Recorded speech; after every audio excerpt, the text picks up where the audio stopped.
মেয়ে মানুষ হয়ে যদি আপু যেতে পারে তো আমি কেন যেতে পারবো না? জি, কানেক্ট হয়ে গেছে। পুরা শ্মশানের মতো, হ্যাঁ। বেকার মানুষ, একদম দেখতে জঘন্য লাগে, ঠিক আছে। অফিস থেকে বেরোয়ার সাথে সাথে একটা ট্রিপ পাইলাম। হ্যাঁ, দেখি কল করি যাত্রীকে, যাত্রী কোথায় আছে। বর্তমানে আমি আছি গুলশান, একদম এম্বাসির মোড়ে, দেখতেই পারতেছেন। হ্যাঁ, এইখান থেকে ট্রিপটা পাইলাম, দেখি যাত্রীর সাথে কন্ট্যাক্ট করি, দেখতেই থাকেন। যাত্রীর সাথে কথা বলার চেষ্টা করলাম, কথা বলতে পারি নাই। যাত্রীর যেই নাম্বার দিয়ে উবার রেজিস্ট্রেশন করা সেই নাম্বারটা বন্ধ। তো উনি হচ্ছে মেসেজ দিলেন যে ওনার লোকেশনে যাওয়ার জন্য। আর আমি ঠিক প্রগতি সরণি রোড দিয়ে এখন যাচ্ছি আমার যাত্রীর লোকেশনে। যাত্রী আছে হচ্ছে নর্দা যে বাস স্ট্যান্ড, যে ফুট ওভার ব্রিজ, সেটা থেকে হাতের বায়ে, আই মিন এটা হচ্ছে আপনার এই হাতের বায়ে যে বারিধারা ডিপ্লোম্যাটিক জোনটা দেখা যাচ্ছে, হ্যাঁ, ওইটার পাশের যে রোডটা, যেটা দিয়ে আবার বারিধারা ডিওএইচএস ঢুকতে হয়, সেই রোডে উনি আছেন আর কি। সো যাই জলদি জলদি, হ্যাঁ, ওনাকে রিসিভ করি। আর সবচেয়ে ইন্টারেস্টিং ব্যাপার হচ্ছে এখন ঘড়িতে সময় কয়টা বাজে জানেন? দেখাচ্ছি আপনাদেরকে। এখন ঘড়িতে সময় বাজে 12টা 8। ওই যে দেখেন, রাত 12টা 8। সো অফিস ইদানিং কাজের চাপ অনেক বেশি থাকাতে মাঝে মাঝে 12টাও বেজে যেতেছে।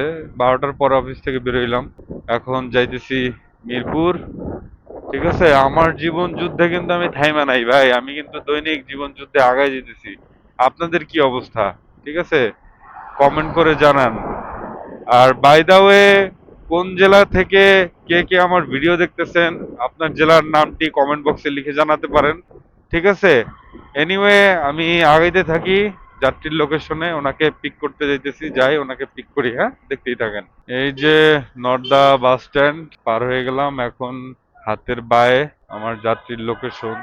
যাইতে থাকি, দেখি উনি কোথায় আছেন। হ্যাঁ, ম্যাপে আর কতটুকু দেখাইতেছে? ম্যাপে দেখাইতেছে আর মাত্র 270 মিটার। ঠিক আছে, আগাইতে থাকি, দেখেন যাত্রীকে পিক করি, যাবো। সো আমার যাত্রী অবশেষে আসতে পারছে। আপু কোথায় যাবেন? মাটিকাটা।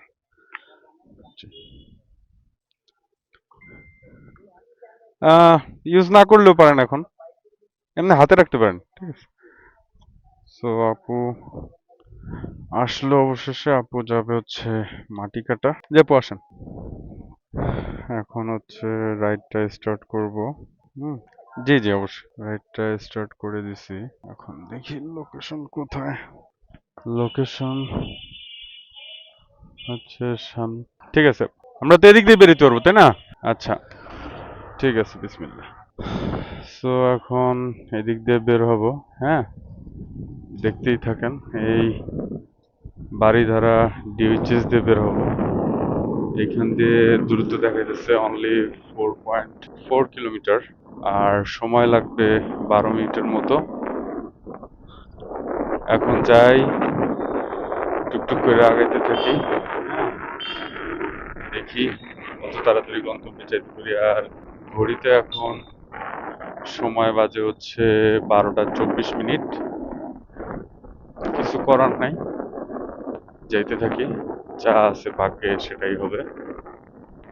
আর আজকের ব্লগ ভিডিওতে আমি বাইক নিয়ে বেরোইছি আমার আগের হাং 150 আর কে নিয়ে, দেখতেই পারতেছেন। আর আপনাদের সাথে কথা বলতে বলতে আমি চলে আসছি এই যে বারিধারা ডিএইচএস এর মুখে। কিন্তু এই গেট তো আটকানো, একদম বেহুদা আসলাম, শুধু শুধু ঘোরা হইলো। এইটা আমার জানা ছিল না, আমি 5 বছরের অভিজ্ঞ রাইডার হওয়ার পরেও। ঠিক আছে, এটা কিন্তু আমি শিখলাম। ওকে, এনিওয়ে, আগাইতে থাকি। এখন আমাকে তাহলে কোন দিক দিয়ে বেরোতে হবে জানেন? আমাকে ওই কুড়িল বিশ্ব রোডের ওই দিক দিয়ে যেতে হবে। সো যাই, কি আর করার, এদিক দিয়ে রাস্তা তো বন্ধ। দেখতেই থাকেন, এনজয় করেন, ঠিক আছে। 12টা 27-এর মতো, কিন্তু এই যে যমুনা ফিউচার পার্কের এইখানে আন্ডারপাস মেট্রো রেল স্টেশনের কাজ চলতেছে, এই কারণে দেখেন এই টাইমেও কি পরিমাণ জ্যাম। ঠিক আছে, আমি জ্যামে পড়ে রয়েছি। যত তাড়াতাড়ি যেতে চাই ততই জ্যামের মুখে পড়ি ভাই, কপালটা যে কি খারাপ, কিছু বলার নাই। আগাইতে থাকি। দেখতেই থাকেন। অবশেষে দীর্ঘ প্রতীক্ষার পর এই যে আমি গুতায়া গুতায়া কাটায়া কুটায়া এতটুকু আসতে পারছি। এই যে দেখতে পারতেছেন আমার হাতের ডানে হচ্ছে যমুনা ফিউচার পার্ক। হ্যাঁ, কিছু করার নাই। এই যে আন্ডার মেট্রো রেল স্টেশনের কাজ চলতেছে। এই যে তারা সব সতর্কীকরণ যেই সরঞ্জাম সেগুলো দিয়ে রাখছে, এর মধ্যে দিয়েই যাচ্ছি, আগাইতে থাকি, দেখতেই থাকেন। আর আমার ভিডিও অনেকেই দেখেন, বিশেষ করে আমি যদি বলি আমার কলকাতার যারা ভাই ব্রাদার আছেন, কলকাতা থেকেও দেখতেছি আমার ভিডিও অনেকেই দেখেন। আপনারা একটু কমেন্ট বক্সে জানান আপনার ওইদিকে উবার, তারপরে এই যে ওলা বা যে কটা রাইড শেয়ার কোম্পানি আছে, হ্যাঁ, আপনারা কিরকম কি প্রফিট মার্জিন করতে পারেন যারা রাইড শেয়ার সাথে যুক্ত আছেন, হ্যাঁ, বা যারা ভিউয়ার্স আছেন রাইড শেয়ার ব্যবহারকারী যারা, ঠিক আছে, তারা একটু কমেন্টস করে বলেন আপনাদের ওইখানকার রাইড শেয়ারের জার্নি গুলো কিরকম হয়, ঠিক আছে, আমরা একটু শুনি জানি, আমাদেরটা তো দেখেন, আপনাদেরটা একটু কমেন্ট বক্সে লিখে জানান। হ্যাঁ, চলে আসলাম কুড়িল ফ্লাইওভারের এইখানে। আর এই যে হাতের বায়ে যাব, আর এই যে কুড়িল ফ্লাইওভারে উঠে গেলাম। আর আমার সামনে আছে দক্ষিণ বাংলার ডাকু মামা সাকুরা। সাকুরাকে ওভারটেক করে ফেললাম। হ্যাঁ, ম্যাপে দেখাইতেছে 4 কিলোমিটারের মতো আছে, 9 মিনিট সময় লাগবে। তার মানে পুরো রাস্তাটাই হচ্ছে ফাঁকা। হ্যাঁ, আর এই রাত 12:30টার পরে ঢাকার রাস্তা দেখেন পুরা শ্মশানের মতো। হ্যাঁ, কোনো হইচই নাই, মানুষ নাই বললেই চলে, এগুলা কিন্তু কিছুই না, ঠিক আছে। তারপর রাতের বেলার ভিউটা কিন্তু ভাইয়া অসাধারণ লাগে, অসাধারণ, তাই না? কত সুন্দর, জোস। আর এই যে উপর দিক দিয়ে গেল এলিভেটেড এক্সপ্রেস হাইওয়ে। এই যে ফ্লাইওভার থেকে নামলাম, আর হাতের বায়ে হচ্ছে এই যে শেওড়া বাস স্ট্যান্ড। আমি তো আড়াইগুল্লা ডস খেয়ে চলে আসলাম। আমি যদি এদিক দিয়ে বেরোতে পারতাম তাহলে এই যে এদিক দিয়ে আসা লাগতো, ঠিক আছে, তাহলে অনেকটা শর্টকাট হইতো। তো নসিবে নাই, হইলো না। কিন্তু যেদিক দিয়ে আছে সেদিক দিয়ে যাইতে থাকি। হাতের পাঁচ আঙুল তো আর সমান না, দৈনিক তো আর লাখ ফেভার করবে এমন কোনো কথা না, তাই না? কিন্তু তাই বলে কিন্তু একটা জিনিস দেখেন, আমি কিন্তু চেষ্টা থামাই দিইনি, ঠিক আছে, আমার চেষ্টা কিন্তু চলমান রাখছি। এই রাত 12:30টার সময়ও যে রিকোয়েস্ট পাওয়া যায়, এই যে আপনাদের প্রমাণ সহ দেখাই দিচ্ছি, ঠিক আছে। আপনারা ঘরে বসে না থেকে অলস সময়টা কাজে লাগান ভাইয়া, বিশ্বাস করেন, শূন্য পকেটে বেকার মানুষ একদম দেখতে জঘন্য লাগে, ঠিক আছে। আমার কথাগুলা খারাপ শোনাই দিতে আমি জানি, কিন্তু এটাই সত্যি কথা ভাইয়া, রিয়েলিটি ফেস করে আসছি, তো এই কারণে আপনাদেরকে বলতেছি, আপনাদের যেন এরকম এক্সপিরিয়েন্স না হয় সে কারণেই আপনাদের ভাই কথাগুলো বলে। তারপরও আমি ক্ষমার প্রার্থী, আমাকে ক্ষমা করে দিবেন ভুল কিছু বললে। এই যে হাতের বায়ে রেডিসন রেডিসন ক্রস করতেছি। আর এই যে ব্যানার দেখতে পাইতেছেন হাতের বায়ে মিরপুর কালচি, আর আমাকে হাতের বায়েই যাইতে হবে।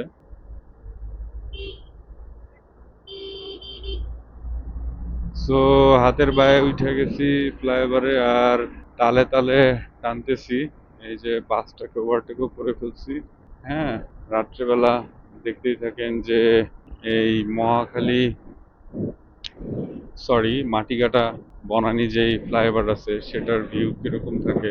এখন অলরেডি 12:40-এর বেশি বাজে, ঠিক আছে, কিছু করার নাই, এর মধ্যে দিয়ে যেতে হবে। হ্যাঁ, মেয়ে মানুষ হয়ে যদি আপু যাইতে পারে, তো আমি কেন যেতে পারবো না? এটা তো কোনো ব্যাপারই না।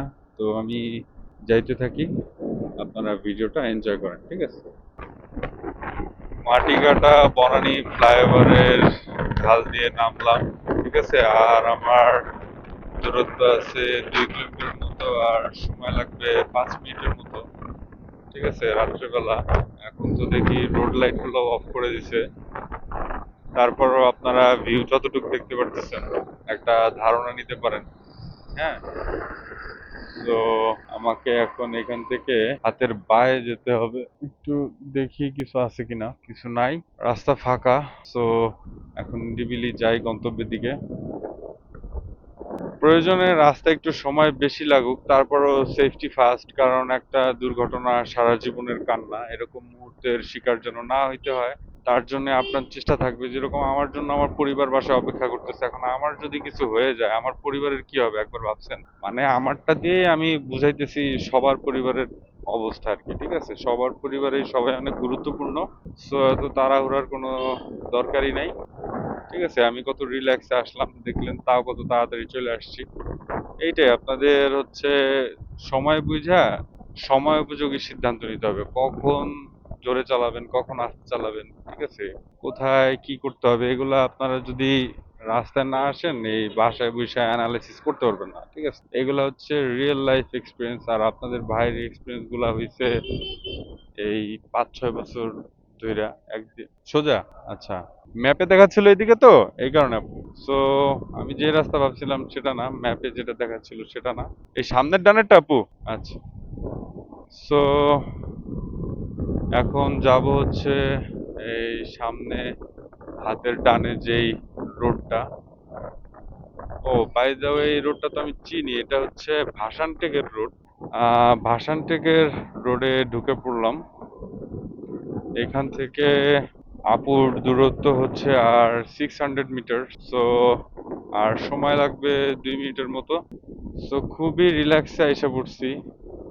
আফসোস লাগতেছে যে ঢাকা শহরটা যদি এরকম সবসময় ফাঁকা থাকতো, ভাই চলাচল করে যে কি আরাম বুঝাইতে পারবো না ভাই। ঠিক আছে, না বেশি হর্ন চাপতে হইছে, না ব্রেক চাপতে হইছে, না এত আওয়াজ আছে। আর সবচেয়ে মজার বিষয় দেখেন, রাস্তায় কোনো টেসলা নাই, রাস্তা কত ফাঁকা। হ্যাঁ, এরকমই।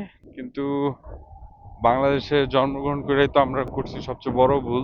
কোনো ডিসিপ্লিন, কোনো মেনটেনেন্স কোনোটাই ঠিক মতো নাই। কিন্তু কর, ট্যাক্স, ভ্যাট এইগুলা নেয়ার সময় একদম আপনি কবরের মধ্যে থাকলে কবর থেকে আপনাকে উঠায় নিয়ে আসবে। কিন্তু আপনি যখন আপনার দাবিগুলা বুঝে নেবেন, ঠিক আছে, সেগুলা কিন্তু আপনি বুঝে পাবেন না। অন্যান্য দেশে কি হয়, এই বাইকারদের জন্য আলাদা কিন্তু লেনই থাকে। আমাদের দেশে আছে, আমাদের দেশে কিন্তু এরকম কোনো ফ্যাসিলিটিসই নেই। উল্টারও কিছুদিন আগে বাইকের উপরে এক্সট্রা ভ্যাট বসানো ধরছিল। আমি বুঝি না মানুষের কমন সেন্স কি ঠিকঠাক মতো কাজ করে কিনা। সো এনিওয়ে, আলোচনা সমালোচনা থাকবেই, তারপরেও দেশের জন্য, দশের জন্য, সবার জন্য যেটা বেস্ট হয়। আচ্ছা, সো আমি আপুর লোকেশনে চলে আসছি। এখন সময় বাজে 12টা 45-এর 45-এর মতো। জি আপু, আর ফেয়ার আসছিল আপু, আপু 129 টাকা। আপনাকে 5 স্টার রেটিং দিয়ে দিচ্ছি আপু, আমার রাইডটা ভালো লাগলে একটা 5 স্টার রেটিং দিন, হ্যাঁ। 129 টাকা।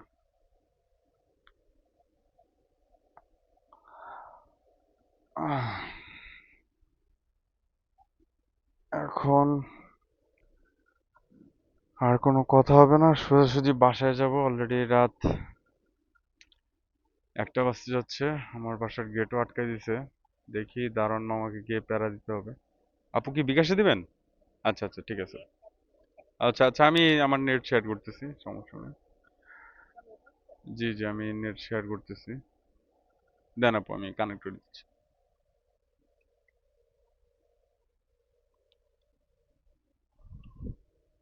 জি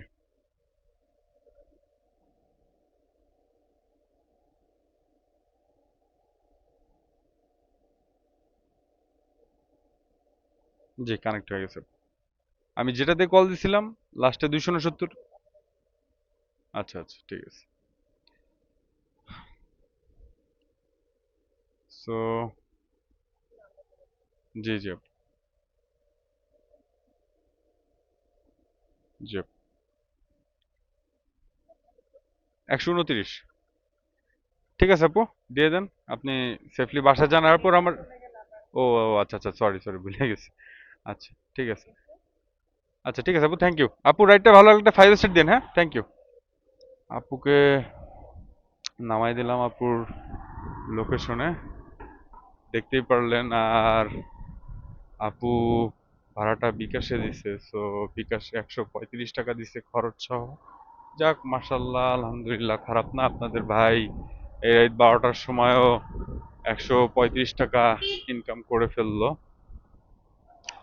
সবকিছুই আসলে ইচ্ছা। ঠিক আছে, আপনি কিরকম কি উইশ করতেছেন এটা আপনার ইচ্ছার। এদিক দিয়ে বেরোতে পারবো না, ভাসানটেক, ভাসানটেক বেরোতে পারবো না এদিক দিয়ে।